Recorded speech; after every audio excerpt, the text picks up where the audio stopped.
Hello, it's Andrew Eborn here with another edition of Lives on Lockdown, and I'm delighted to go straight to Montenegro, where Željko Ivanovic is. Hello, Željko, how are you doing? Hi, Andrew. I'm fine, and Montenegro is first corona-free European country, and we are happy. And today, officially, our doctors and national team for Corona announced that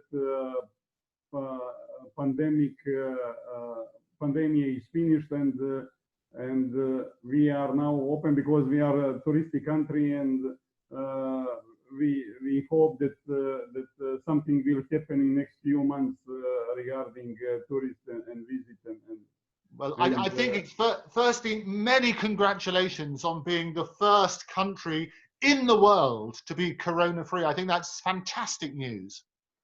Yeah, it is, and that was surprised even for us, for how citizens from first day accepted rules and how government and health system reacted on the time. And before we found any case of corona, 2 weeks we started with some measures and to don't go out during the night, to close all restaurants. That was maybe the most important thing. That was around like 10 March or something like that, and that was the reason why we passed all this time without some big troubles, and finally just 250 people got virus, and it is also tragedy, but 7 people died. 7 people died, and I know every death is a tragedy. Yeah, of course, Montenegro is small, and you cannot compare with UK or something, but compare with other countries in the region, we have been with the best results, and it is. We will see now when people start to come, and from 1st June, borders are open to all or majority EU countries, also for this country in the region, not for Serbia still, because they have problem with corona, still some signs of epidemic, and we will see. But all time I scare more when this fighting with epidemic started good.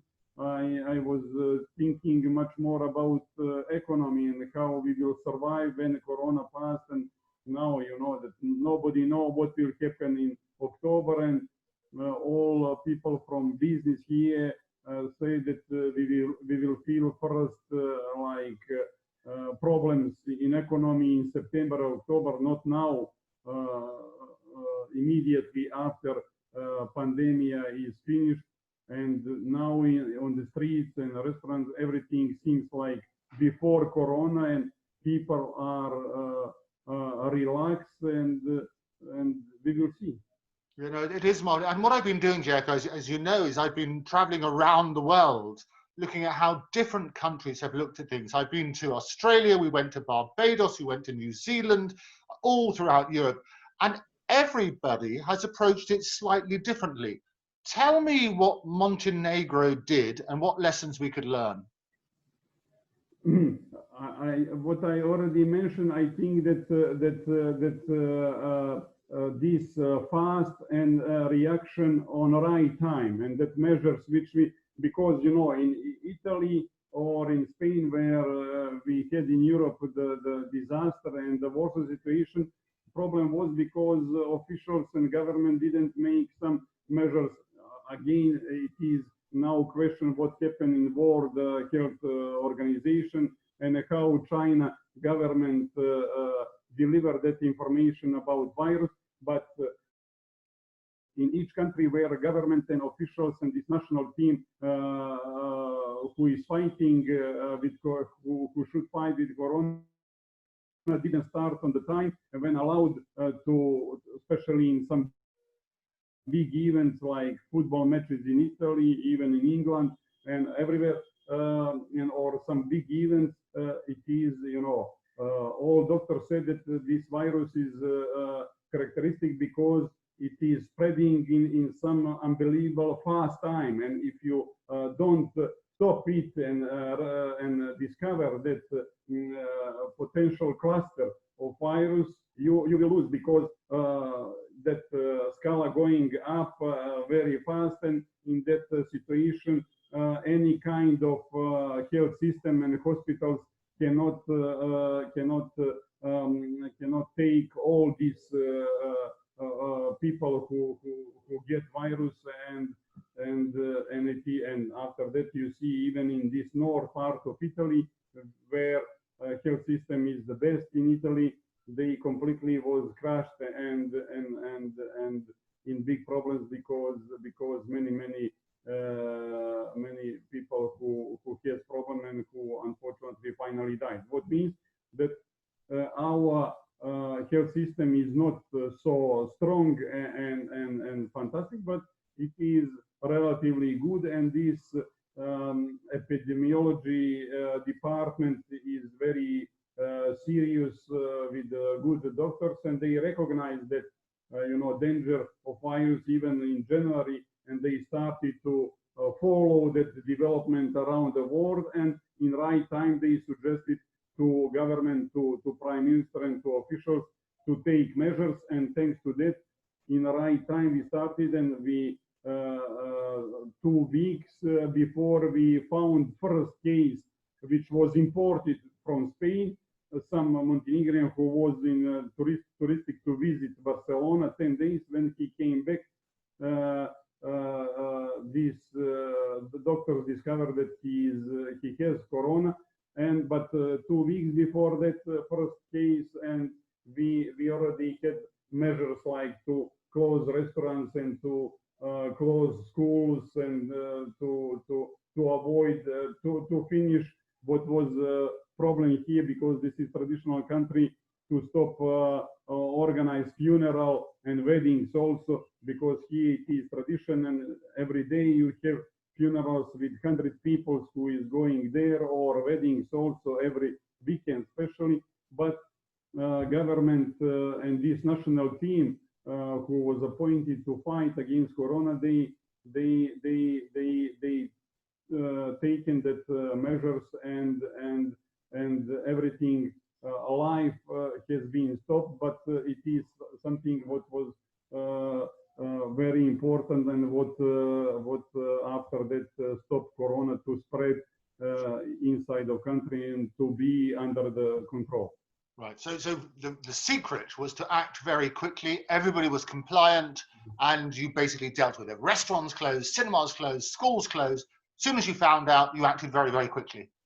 Yeah, somebody speak that it is much easier do in these dictatorship countries, or countries which doesn't have too long history of democracy, like UK or United States or France or Germany. That people here, who we lived until 1990, we lived in communist time, and we have that. And somebody explained that in these type of countries, for governments, it is easier to to implement some measures, to take some measures and to implement that, because people are you can say always ready to accept some forbidden or some pressure from government or something like that. And maybe it is explanation, but I think that generally it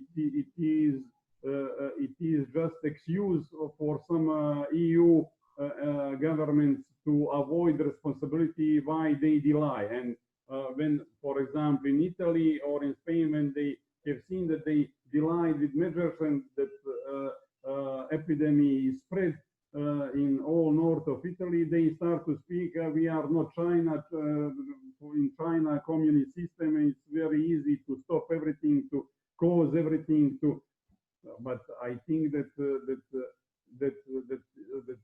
real reason was that many governments unfortunately didn't take seriously this epidemic, and they thought everything will be finished like with COVID Corona 15 years ago in China or in some part of Asia and will not come to Europe or in other parts. And you see now in Brazil also, it is everywhere where government and officials made joke even with that and say we are I don't know, we have good climate or we have we are physically very fit and in good and power, and Corona cannot touch us. All the countries passed terrible time, and you saw it in Italy. You seen after that in United States also, and you know what President Trump commented in January and February, and now in Brazil where you have this Bolsonaro, and now you have disaster there. What means that that I think in Russia also, everywhere where government didn't make these measures on right time, and that was just one way to fight against Corona, to take action and to take measures and implement measures on the right time. Right, and absolutely, and the key, as you say, acted quickly. People always talk about the health of the nation, but the health of the nation is dependent on making sure that money flows. And Montenegro is a stunningly beautiful country. Tourism is obviously key. Tell me how that's going to work now, about people coming in, people visiting. Are they going to have to serve a period of quarantine? Talk to me a little bit about that.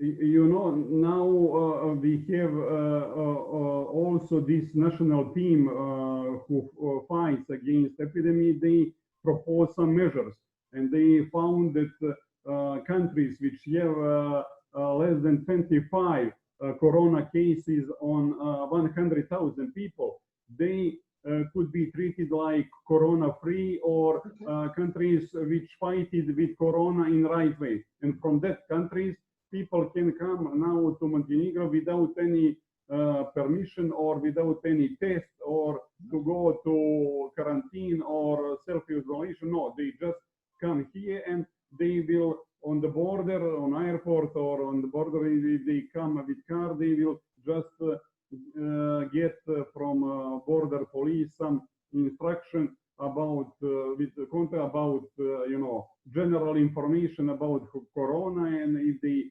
feel some like indication, they can call the closest hospital or something like that, and just to worry about it. But in and you have these measures like everywhere in restaurants, on the beach generally.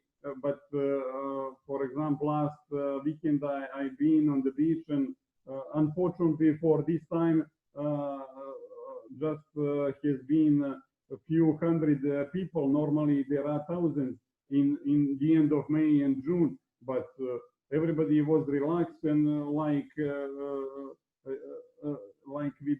without any pre-corona time.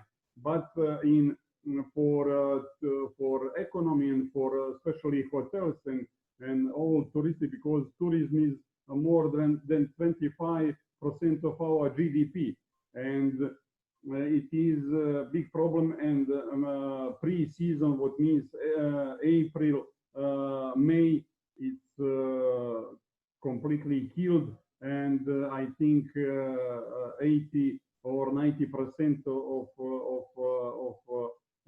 these incomes are lost, and all majority of you know, bookings are cancelled during April and May, which was for June and July and August. And we will see this government and the owners of hotels, they would be happy if we make 50% of incomes which we made last year.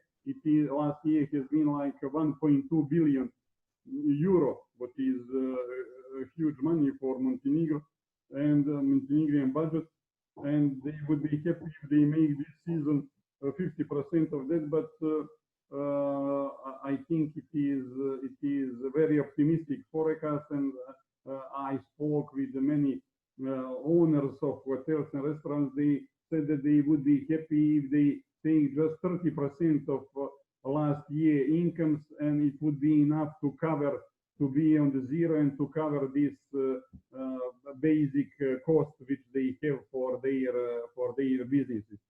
But nobody know still what will happen. Now government organized huge campaign like Montenegro, first corona-free European country, and they are going in around the European Union and other countries also in Asia. And we have that list of, I don't know, already I think 20 countries from EU and from Europe or from Asia also, which has this which can fulfill these conditions and can come without any problem here and without any test. And for other people who is coming from countries who doesn't have this 25, less than 25 people on 100,000, they should go to quarantine 14 days, or they should, what is easier for them, they should bring a test which is like 48 hours old, a test that they are negative on corona. Okay, so a really positive story, and we need positive stories at the moment. And as I say, Montenegro is a fantastically beautiful country, open for business. So people should look at that as a possibility, check what the relevant rules and regulations are for their country, but look at that as that sort of principle. Really, really good story to start the day with as we're looking at the rest of the world. Now, I know you've only got a few minutes today and we're going to bring you back, but just as a headline, tell me a little bit about yourself. About our business and our... Yes, please, absolutely, because it's a fascinating story, and it's to give our viewers a little taste of what we're going to talk about next time. Yeah, I am publisher, and we have here newspaper, daily newspaper, now portal, and TV station, and we are the most famous independent media, not just in Montenegro, in all regions. And we are already 30 years because, as you know, I hope that you know that what this region in ex-Yugoslavia passed, many wars and refugees, killed people, and during all that time we manage our business, and we play our mission to be pro-Western, pro-democratic media, to fight against war in 90s, and now to fight against corruption and organized crime, which is problem in this region and in Montenegro also. And thanks to that, we passed very hard period, and just to say that in last 20 years we survived 15 physical attacks against our people, our journalists, our editors, our premises. A few times our premises was bombed, and no one of that cases has been resolved, what means the government and police didn't make a serious and real investigation to find the people who ordered the attacks. And many different, financially we are attacked. For example, government or ruling party never advertise in political campaign when we have elections in our media, or we are targeted by pro-regime propaganda like betrayers of country, bastards, Soros, all these stereotypes which dictators around the world use to destroy some critical voices.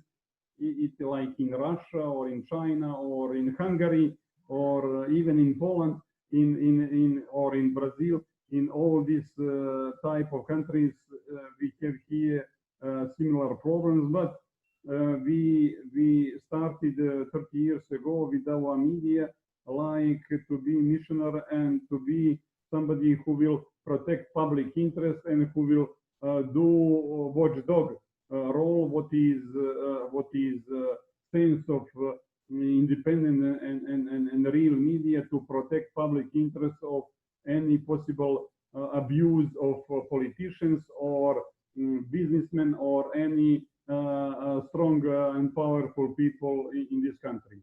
Yeah. And it's such a vital role at the moment in the media, and having that freedom of speech and the protection of those core values. But you yourself, you were attacked on the 1st of September 2007. Yeah. Talk to me a little bit about that. Yeah, I've been attacked. That was 10 years of our daily newspaper and the anniversary, and we celebrated in one restaurant. And after that, when I left from restaurant that was around 2 o'clock in the morning after midnight, I was so happy and so proud, because for the first 10 years we made great success. We have been the most influential media in Montenegro, with the biggest circulation, with 200 employees. All people has been very happy, with good salaries, with everything was fine. In front of my car, when I was parked, three people, two without mask and one with mask,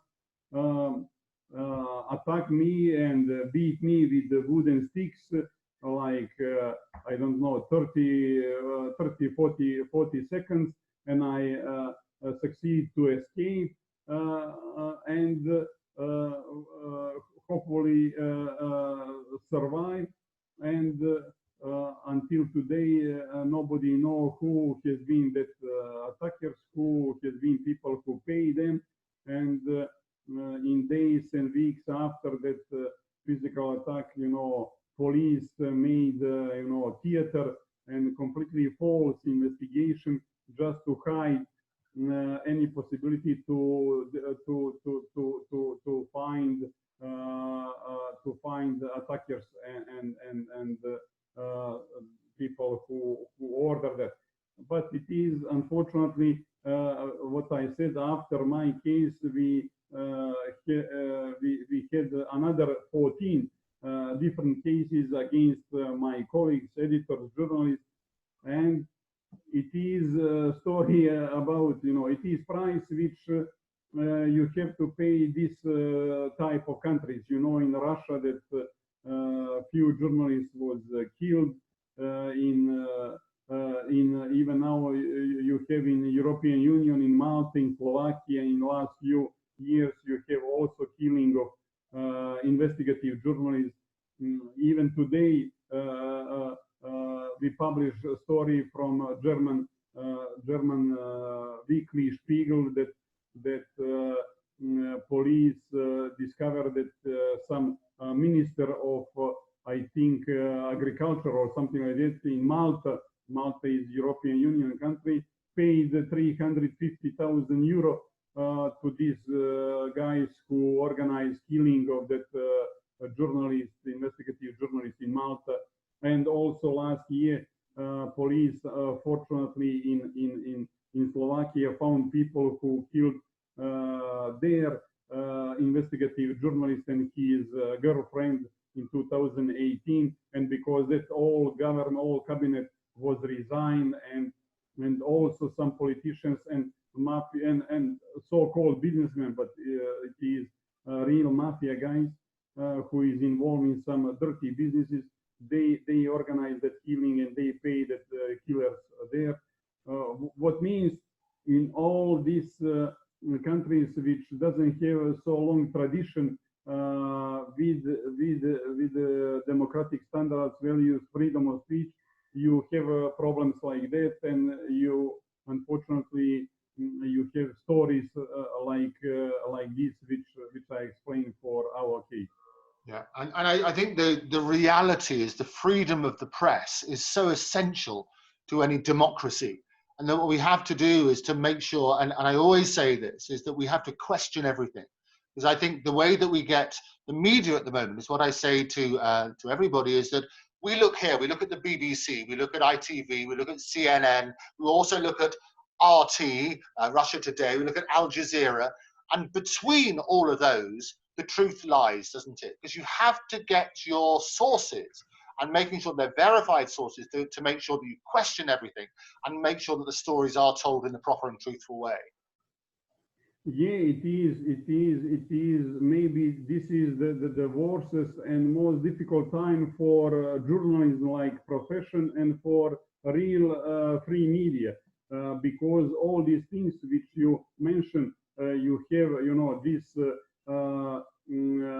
this dictatorship countries like Russia or Qatar or similar, who organize their services which spread like Russia Today, or Al Jazeera, of course, is different than Russia Today, but in some way it is also some state-owned propaganda. But you have Fox News in United States, like example in the United States, which was leader in democratic value, especially in media freedom and media standards. And when we spoke about media standards and quality of journalism, we always mention New York Times, Washington Post, or Guardian in UK, or BBC. But in this time, on one side you have these social networks, you have Facebook and Twitter, where everybody could be so-called journalist and publish fake news and publish,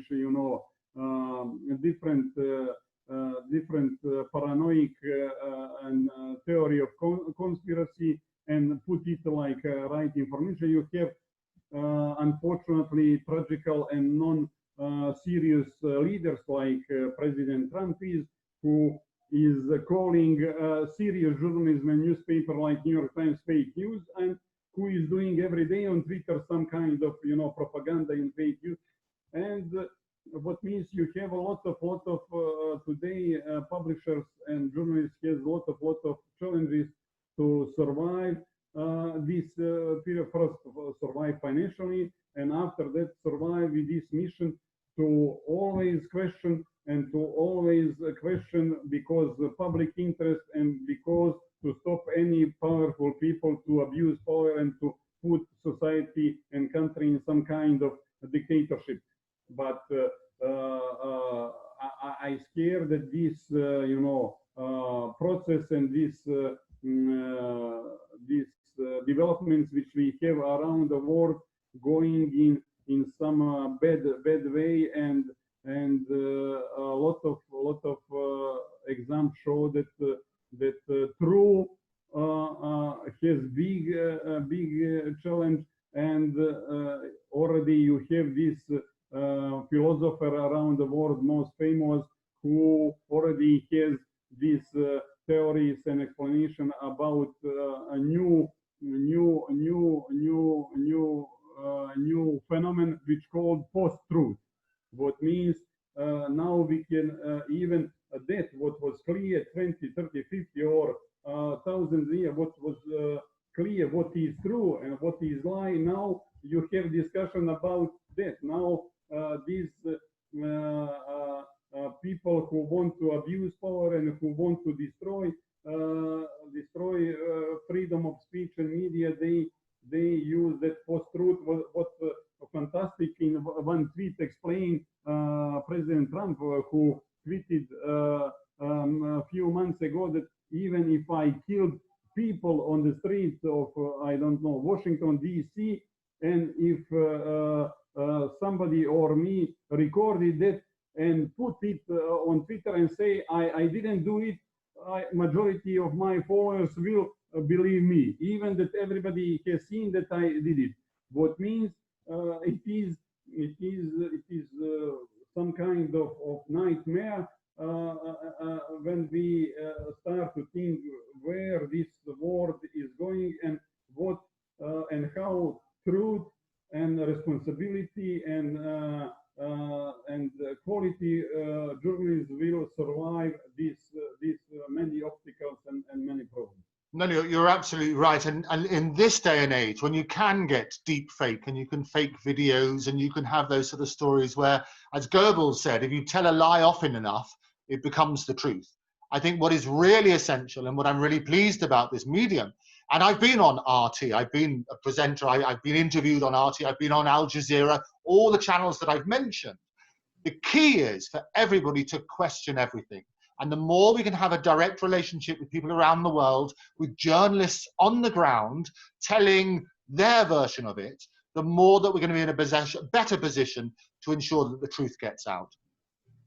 Yeah, it is true, but it is now question about very important question about ownership structure of media also, because, for example, in this region, 90% of owners now, because I don't know, 15, 20 years when start the story about EU integration, these officials and bureaucrats from Brussels said state should leave from ownership of media, and state left, because if state is owner, you always will have some kind of propaganda, and you state always will control that media and use for their interest, not for public interest. But on the other side, we got a situation where rich people who doesn't have anything with with media, who doesn't know anything, who doesn't care about public interest, and who abuse many times the public interest. Now they are owners. They are owners of majority of media. They are owners, and they abuse that media for their private interest or for interest high politicians, because they are in some kind of coalition with them, because without political support and laws and everything, they cannot make big business in these small markets and something like that. What means it is the most important question is how to keep ownership structure in good and serious media, in some under control of some trust, or some, I don't know, some responsible people, or something like that, because journalists also cannot be owners, because it is also a question of business. What means in UK and US there is some tradition, and it is easy to or Scandinavian countries also, it is easier but easier to do it and to follow it. But in these countries like new part of Europe and new democratic countries, it is very, very difficult to keep media in hands of right people. It is maybe the best formula, and in majority cases you have government, like so-called public service. Here there is no public service. Officially, all these public service they call public service, but in this way or another way, government or ruling party is always behind some representatives who is sitting in council of that so-called public services, and all that public services functioning on small or bigger size, like like propaganda for a ruling party and for government. On the other side, you have 90% of private media who is in hands of tycoons and oligarchs, and who is just using it for their private interest. They don't care for public interest. What means it is very, very, very, very complicated story. Yeah, I think you're absolutely right. And we're going to look much, much more when we have more time. I'll be delighted to talk to you more on that. But as a general principle, anybody who tells you a story, you've got to ask, why are they telling you that story? And what possible motive could they have to give that version of a story? And I think if people generally say, question everything, that's a good starting point, isn't it?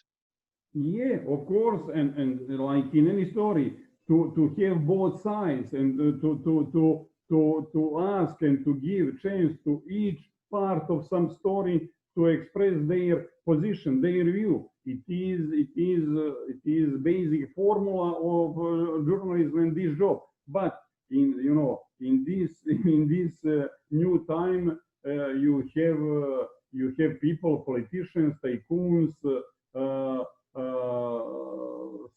some similar people who just produce lies without any kind of shame or any kind of responsibility to call you, or when they, for example, publish stories in their propaganda here in Montenegro, President Đukanović, when he publishing his propaganda story about us, like, I don't know, betrayers of country who is, I don't know, who is paid by Soros, or they never called us to ask what we can say about that, or they don't prove, they don't publish any, you know, argument or any proof that we are paid by somebody, even by George Soros or something like that.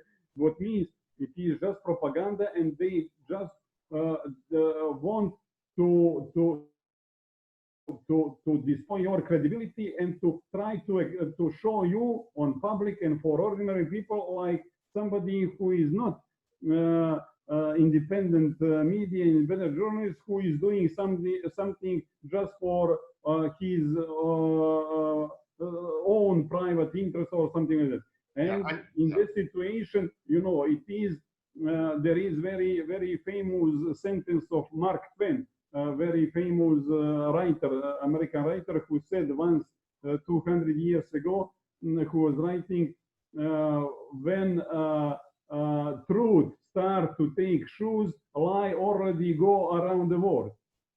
What means it is very difficult to fight for a real free media and independent media, to fight against propaganda, because propaganda is based on stereotype, and it is, you know, ordinary people is unfortunately much more open to take easier some lie or stereotypes than to read some article, I don't know, 5,000 words about serious investigation with a lot of, you know, witnesses, arguments, proofs, and to see what is going on about some topic or something like that. Yeah, no, you're absolutely right. And next time when we speak, we'll talk about fear and the power of fear and how that can spread news, how people also look out for stories that enhance their own beliefs. So people don't really question everything. They say, here's my belief, here's a story to support that, so that enhances that belief. And that's so wrong. And as you know, my background is as a lawyer, and as a lawyer, we look at evidence. Let's get the evidence from different sources. Let's question those sources and make sure we try to find the truth.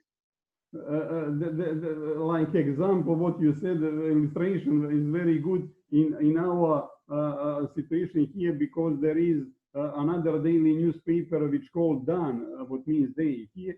And many years ago, 10 years ago, I met with his owner in that time, editor-in-chief, and a few days before our meeting, he published some story about some lady here who was connected with some mafia circles from Italy. And he published on front page story that that lady is disappeared and she is kidnapped. But a few hours after that, or next day, that lady appeared in public here and said, no, it is not true, and I'm here. And when I asked him how you published that story before you check it, you called her and if you heard. And he said, but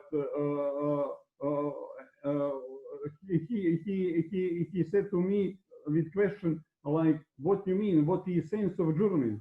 I said, the sense of journalism, it is something true or not true. And there is this formula, like facts should be 100% true, but comments can be free. And he told me, no, for me and for my editorial policy, the basic things is something is logical or not logical. And he said, when I publish the story, 80% of Montenegrin audience and public will say, yes, it is true, because she is connected, she is controversial, she is connected in mafia, and everybody will believe to the story, and everybody will buy my newspaper. And doesn't matter is it true or not true. What means, in many times there is very big difference between something what seems logical and what is true or not true. And people who is not, you know, who doesn't care for real journalism and serious journalism, they are going just on this way because it is for circulation in time when print was strong, or now for audience, some, attractive story on portals which take much more audience than some, boring, so-called boring investigative and serious story. Yeah, no, you're absolutely right. And I always say that there are lots of people who will, in journalistic circles, never let the truth stand in the way of a good story. And so what happens is they're working on the basis that it's sensational, it will sell newspapers, but the truth is what's important. I know you haven't got much time today, but we will have this conversation a lot more. It's a real pleasure to see you. Thank you very much for joining me. Congratulations to a beautiful, beautiful Montenegro. I'm glad that you're open for business. Have you visited Montenegro? I'm looking forward to coming. Now that you're going to let me in, please, I will come along. Thank you very much for your very interesting conversation, and thanks a lot. Željko, thank you very much for joining me, and I look forward to having further conversations. Thank you. Thank you. Take care. Bye-bye.